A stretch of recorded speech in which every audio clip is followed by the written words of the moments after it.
हारने का डर और जीतने की उम्मीद, इसके बीच में जो टेंशन वाला वक्त होता है ना, बड़ा कमाल का होता है। और मुझे लगता है कि हम में से ज़्यादातर लोगों के जीवन में ऐसा टाइम निश्चित आया होगा। कभी ना कभी ऐसा तो होता ही है कि हम कोई बहुत बड़ी प्रॉब्लम से घिर जाते हैं। उस समय हमको कोई भी सॉल्यूशन सूझ ही नहीं पड़ता, हम टोटली ब्लैंक हो जाते हैं। लगता है हे भगवान, इस प्रॉब्लम को तो शायद मैं ओवरकम नहीं कर पाऊंगा, शायद ही है कि मैं इस प्रॉब्लम से बाहर निकल पाऊँ। और तभी कुछ ऐसा होता है कि धीरे धीरे वो प्रॉब्लम मैनेज हो जाती है, या परमात्मा की कुछ ऐसी कृपा होती है कि वो प्रॉब्लम सॉल्व हो जाती है। क्योंकि देखिए, दुनिया में कोई भी चीज़ स्थिर नहीं है। अगर अच्छा वक्त स्थिर नहीं है तो बुरा वक्त भी स्थिर नहीं है। अगर अच्छा वक्त गुजर जाता है तो बुरे वक्त को गुजरना ही पड़ेगा। तो जो मैं कहना चाह रहा हूँ कि जब प्रॉब्लम आती है तो हम लोग बहुत ज़्यादा डिप्रेस्ड हो जाते हैं, डिमोरलाइज हो जाते हैं, टेंशन में आ जाते हैं। लगता है यार साला क्या लाइफ की एंडिंग होने वाली है। और जब वो प्रॉब्लम सॉल्व होती है उसके बाद तो भाई साहब क्या कहने। और वो प्रॉब्लम सॉल्व होने के बाद फिर व्यक्ति का जो एटीट्यूड रहता है ना, वो तो भाई देखते ही बनता है। लगता है इससे बड़ा जोधा, इससे बड़ा 30 मार खा शायद है कि कोई हो। और प्रॉब्लम फेस करते समय जो टेंशन डिप्रेशन आता है ना, वो केवल आपको अकेले नहीं आता। दुनिया का चाहे कोई कितना भी मेंटली स्ट्रांग व्यक्ति हो, कोई कितना भी साहसी हो, लेकिन प्रॉब्लम को फेस करते समय भाई सबकी फटती है। और फिर जब प्रॉब्लम सॉल्व हो जाती है तो वो बड़ी बड़ी डींगे हाँकने लगता है। और उस समय पे क्या होता है, अगर तुम्हारी प्रॉब्लम ना 10 थी तो वो 100 बताएगा, प्रॉब्लम 100 थी तो 1000 बताएगा। साला जो सुनने वाला है ना, उसका कलेजा तो ऐसे कांपने लगता है, अरे भाई इसके पास कहाँ का साहस है, इसके पास कहाँ की ताकत है, अरे इसने तो कितनी बड़ी प्रॉब्लम को कैसे मैनेज कर लिया यार। और जो आदमी प्रॉब्लम फेस कर रहा होता है ना, वो डिप्रेशन में चला जाता है, टेंशन में चला जाता है। यार इसके पास तो साहस था, इसके पास तो काबिलियत थी, इसके पास में तो हौसला था, इसने तो अपनी प्रॉब्लम को फेस कर लिया, मैं कैसे करूँगा। लेकिन भैया सच्चाई ये है कि जो तुम्हारे दिल में गुजर रही है ना, वो उसके दिल में भी गुजरी थी जब वो प्रॉब्लम फेस कर रहा था। आज वो उससे बाहर आ गया तो बड़ी बड़ी डींगे हाँकता है। तो यकीन मानो, जिस मना स्थिति से आप गुजर रहे हैं, इसी मना स्थिति से हर कोई गुजरता है। बस जब वो सफल हो जाता है तब बड़ी बड़ी बातें करने लगता है। और देखो, बहादुर और कायर के बीच में बहुत बड़ा फर्क नहीं होता है। जब प्रॉब्लम आती है, जब समस्या आती है, तो दोनों कांपते हैं, दोनों डरते हैं। लेकिन अंतर क्या होता है कि बहादुर डरता है फिर भी करता है, और कायर डरता है तो भाग खड़ा होता है। और जो बहादुर है वो डर डर के करता है, डर डर के करता है, और डर डर के करते करते एक दिन जीत जाता है। और जीतने के बाद में वो 30 मार का बन जाता है।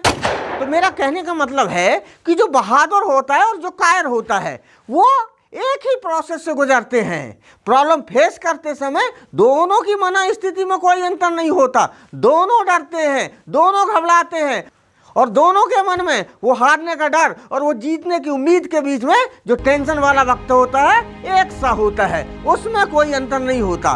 बस अंतर होता है दोनों के माइंडसेट में, अंतर होता है दोनों के एटीट्यूड में। एक का क्या होता है, एस्केपिंग एटीट्यूड होता है, वो प्रॉब्लम को देख करके भाग खड़ा होता है, और दूसरे का फेसिंग एटीट्यूड होता है, वो क्या करता है, प्रॉब्लम का सामना करता है, सोचता है जो होगा देखा जाएगा, और अंत में वो जीत जाता है।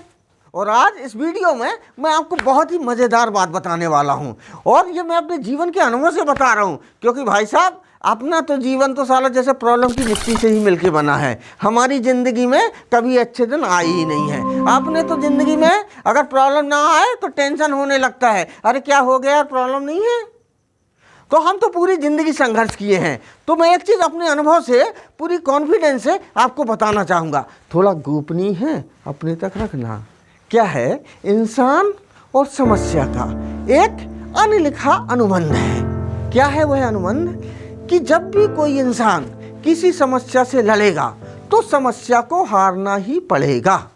ये इंसान और समस्या के बीच में अनलिखा संबंध है। मतलब ये समस्या केवल उसी इंसान से जीत सकती है जो इंसान उस समस्या से लड़ता नहीं है। अदरवाइज समस्या को इंसान से हारना ही पड़ेगा। जो इंसान उस समस्या से लड़ेगा। ये मनुष्य और समस्या के बीच में एक एग्रीमेंट है। आज तक के इतिहास में कभी ऐसा नहीं हुआ कि कोई इंसान लड़ा हो और समस्या से हारा हो। समस्या से केवल वही हारा है जो लड़ा ही नहीं है। मतलब ये कि प्रॉब्लम कभी पर्सन से बड़ी नहीं हो सकती है। और ये परमात्मा की मैं समझता हूँ बहुत ही सुंदर व्यवस्था है। और प्रॉब्लम और पर्सन के बीच में जो ये एग्रीमेंट है, ये परमात्मा का कराया हुआ है। और इस एग्रीमेंट को प्रॉब्लम कभी तोड़ नहीं सकती है। ये परमात्मा की मनुष्य के प्रति सबसे बड़ी करुणा का उदाहरण है। अब प्रश्न ये आता है कि जब परमात्मा मनुष्य को हराना ही नहीं चाहता, तो ये हारने के डर और जीतने की उम्मीद के बीच में टेंशन वाला वक्त लाता ही क्यों है? भाई जब वो 100% गारंटेड है कि वो नहीं चाहता कि इंसान हारे, तो हारने के डर और जीतने की उम्मीद के बीच में ये टेंशन वाला वक्त क्यों लाता है? तो इसके पीछे का कारण है। कारण ये है, परमात्मा भी ये चाहता है कि कभी भी कोई अयोग्य व्यक्ति शक्ति संपन्न ना हो। कभी भी अपात्र व्यक्ति के हाथ में शक्ति नहीं जाना चाहिए, क्योंकि इतिहास में ऐसा कई बार हुआ है कि अपात्र लोगों के हाथ में शक्ति गई है और उससे मानव जाति का विध्वंस हुआ है। उदाहरण के लिए त्रेता में रावण के पास में शक्ति गई थी, वो अपात्र था और शक्ति गई, उससे क्या हुआ? मानव जाति का विध्वंस हुआ। द्वापर में कंस के हाथ में शक्ति थी, उससे क्या हुआ? मानव जाति का विध्वंस हुआ। यहाँ तक कि परमात्मा को उसके चक्कर में धरती में आना पड़ा। और वर्तमान में भी आप लोगों के सामने से ढेरों उदाहरण होंगे जो अपात्र है और उनके पास में पावर है। और 99% टाइम ये होता है कि जब कभी अपात्र व्यक्ति के पास में शक्ति जाती है तो पावर का केवल और केवल मिसयूज करता है। तो ये जो व्यवस्था है, हारने के डर और जीतने की उम्मीद के बीच में जो टेंशन वाला वक्त होता है, ये परमात्मा ने एक प्रकार का एलिजिबिलिटी टेस्ट रखा है, ताकि इस टेंशन वाले वक्त को केवल पात्र व्यक्ति ही पार करके आगे निकले। और जब वो आगे निकलता है तो परमात्मा की कृपा उसके ऊपर बरसती है। उसके पास में हर प्रकार की शक्ति फिर परमात्मा की कृपा से आती है।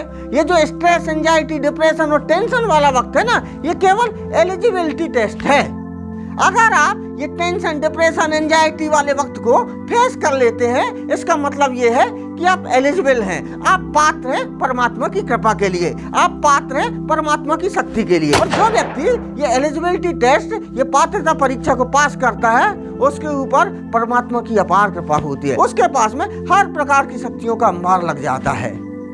और मुझे तो लगता है कि ये टेस्ट होना चाहिए, क्योंकि नहीं होगा तो शक्ति अपात्र लोगों के पास में जाएगी, और अपात्र हाथों में अगर शक्ति जाती है तो उससे केवल विध्वंस ही होता है। और मुझे लगता है कि जो मेरा बताने का भाव था वो लगभग आप समझ गए होंगे। तो अब आप ये जो हारने का डर और जीतने की उम्मीद के बीच में जो टेंशन वाला वक्त होता है, जो डिप्रेशन वाला वक्त होता है, जो एंजाइटी वाला वक्त होता है, मुझे लगता है अब आप इससे डरोगे नहीं, बल्कि इससे लड़ोगे, और लड़ोगे तो जीतोगे। क्यों? क्योंकि पर्सन और प्रॉब्लम के बीच में क्या है? अनलिखा अनुबंध है कि जब भी पर्सन प्रॉब्लम से लड़ेगा तो प्रॉब्लम को हारना पड़ेगा। आपको तो केवल निमित्त मात्र बनना है, आपको तो केवल निमित्त मात्र बन के उस प्रॉब्लम को फेस करना है, उस प्रॉब्लम से लड़ना है। जिताने की गारंटी तो परमात्मा ने ले रखी है, उसने तो पहले ही से अनुबंध कर रखा है प्रॉब्लम के साथ में कि जब भी कोई मनुष्य तेरे से लड़ेगा तो तेरे को हारना पड़ेगा। हम जबरदस्ती में खामोखा हार जाते हैं। मुझे लगता है इस वीडियो को देखने के बाद में जब भी आपके लाइफ में प्रॉब्लम आएगी तो आप प्रॉब्लम से डरोगे नहीं, बल्कि लड़ोगे। क्यों? आपको अंदर की बात पता चल गई कि प्रॉब्लम और पर्सन के बीच में एग्रीमेंट है। क्या क्या एग्रीमेंट है? कि प्रॉब्लम को हारना ही पड़ेगा। आप लोगों ने मेरे वीडियो को यहाँ तक देखा, इसके लिए मैं आपका हृदय से आभारी हूँ। बहुत बहुत धन्यवाद, बहुत बहुत धन्यवाद।